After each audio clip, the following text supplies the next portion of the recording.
Shabbat Shalom. This week's Torah portion is Parashat Re'eh. It is the fourth Torah portion in the book of Deuteronomy. There's a very dramatic beginning to the Torah portion in which Moses says to the people, Re'eh, see, I set before you, and here he's speaking on behalf of God, I set before you blessings and curses. The blessings if you will follow the commandments, and the curses if you do not follow the commandments. It's very clear, something you can see. The blessings and the curses are something that should be very obvious. We know that we live in a world in which sometimes things are not quite that obvious.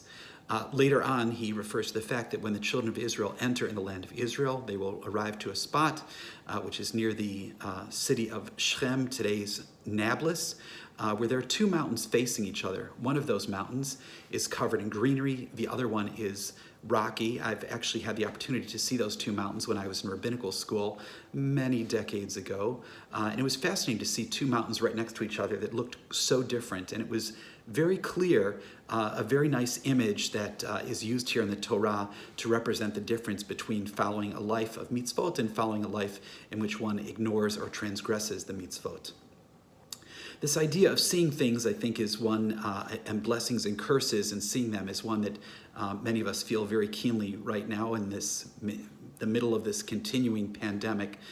It just seems like everywhere we look, it's just bad news, a mounting death toll, and so many problems in our world, and injustice, racial injustice, and it's just, we look out and we see so many bad things, and we ask, where are the blessings?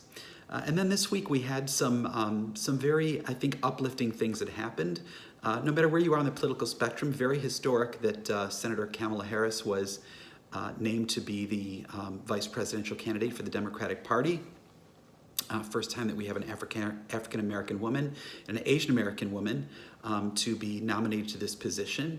So that's very historic. And then, of course, on Thursday, the news coming out that it appears that there will be a normalization, God willing, of relationships between the United Arab Emirates and the State of Israel, which is also really wonderful news. The more countries that are able to publicly recognize their relationship, because I think many of us know, nudge, nudge, wink, wink, that many of those countries do have relations that are sort of under the table. But the more that happens, the better the news is. So my thought for Shabbat is, in the midst of all this darkness, it was wonderful to see this week some reasons for hope.